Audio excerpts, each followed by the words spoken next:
Bom dia, Vivian. Bom dia, William. Bom dia, amigo Chico. Sim, é realmente um dia histórico. E eu gostaria de ressaltar na minha primeira fala que os atos de Bolsonaro, né, desembocaram no dia, na tentativa de golpe no 8 de janeiro, né? Por mais que, se você pensar de uma maneira isolada, esse crime que ele cometeu, né, se reunindo com os embaixadores, né, e tentando desacreditar o sistema eleitoral, era uma ação continuada dele que resultou de maneira em 8 de janeiro, né, naquela tentativa de golpe de Estado, na depredação do Supremo Tribunal Federal, do Planalto do Congresso. Né? Então, assim, é o começo, né? Ou seja, é a primeira responsabilização sobre os atos de Bolsonaro, né? Que resultaram no golpe, na tentativa de golpe de Estado, né? Que nós sofremos. E aqui, primeiro é um prazer ter você com a gente, Lúcio. Você é um grande jornalista. A gente tem na audiência aqui as pessoas perguntando, beleza, inelegível já está, mas preso vai quando? A sensação das pessoas é essa, né? Parece que o Bolsonaro já é carta fora do baralho, já está inelegível, mas como a gente tem essa sede punitivista no Brasil, e no caso do Bolsonaro é plenamente justificável, a expectativa das pessoas é essa. Crimes não faltam, né? Racismo, homofobia, reunião com o embaixador, pandemia, genocídio indígena, crime, joias, o que mais? Cartão de vacinação, rachadinha. Então, crime para o Bolsonaro não falta, né? Parece que essa sensação, pelo menos de grande parte do campo progressista, é essa, né? Quando é que a gente vai ter o Bolsonaro preso? Crime não falta.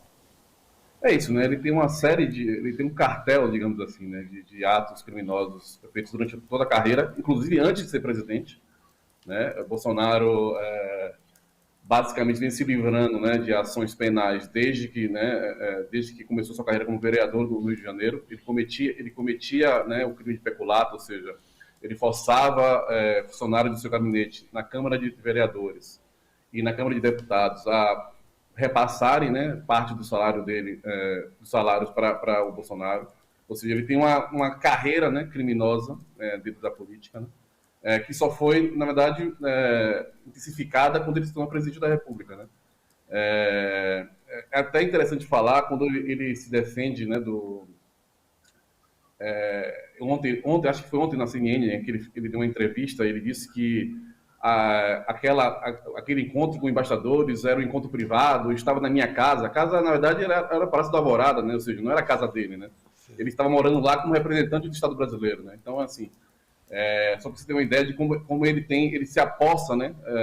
Simbolicamente e de fato do bem público, né? Então, há uma expectativa, né, de que ele seja preso, mas a gente não pode se enganar. Assim. O Bolsonaro deve se tornar inelegível, mas ele ainda é, infelizmente, uma pessoa muito influente. Né? Quem tomar esse bastão, digamos assim, da candidatura de extrema-direita e poderá ter a bênção dele, será uma pessoa ainda que terá bastante voto ainda, infelizmente. Né? Me Então, assim, autocorrigindo aqui, corrigindo de... ele seja preso, mas a gente não sabe quando, porque há várias investigações, algumas delas, né, em várias gradações, né, de avanço. Mas Bolsonaro ainda será uma pessoa influente no nosso, né, ambiente político. Me autocorrigindo aqui, sabe por que Deus eu chamei o Flávio de Lúcio, mas corrigindo aqui, desculpa, Flávio. Flávio, jornalista do Intercept. Chico. Bom dia, queridíssimo Flávio. Que bom tê-lo aqui nesse dia. É um dia muito importante para o país, esse julgamento. E eu aproveito a presença do Flávio para ressaltar a importância da mídia independente. No caso do Flávio, ele dirige o The Intercept Brasil. O papel da mídia independente, ficar só na mídia zona hegemônica, talvez a gente não tivesse esse julgamento hoje. Porque, tudo bem, também deu as matérias que trouxeram o Bolsonaro para esse dia, mas sempre com aquele, veja bem, não sei o quê. E é a mídia como o Intercept, ou como o ICL, ou como a agência pública que a gente citou há pouco, no caso do Lira, que coloca o caso de forma mais explícita, que diz, isso é grave mesmo, isso não dá para passar o pano, isso não é só uma firula jurídica. É graças à mídia independente que a gente chega em dias como hoje. Mas eu queria que você comentasse, Flávio, hoje eu imaginava até por conta do bolsonarismo ainda ser forte, que teríamos manifestações de rua. Chegamos com silêncio total nas ruas em relação a qualquer solidariedade ao Bolsonaro. Eu queria um comentário teu a respeito disso. Por que você acha que não tem a rua, que ele não conta com a rua nesse momento tão grave para a carreira dele? Antes disso, Chico, vale lembrar que até outro dia a mídia, chamada mídia hegemônica, né, não caracterizava o Bolsonaro como alguém de extrema-direita, né? Isso, boa. Ou seja, tinha medo, ou seja, o cara tinha todo o comportamento e falas racistas, homofóbicas, misóginas, se comportava como alguém de extrema-direita, é uma pessoa de extrema-direita, é um fascista, digamos assim. Fascista não, é um fascista. E a mídia hegemônica, né, de maneira, eu diria até covarde, não chamar as coisas pelo nome, né? Exato.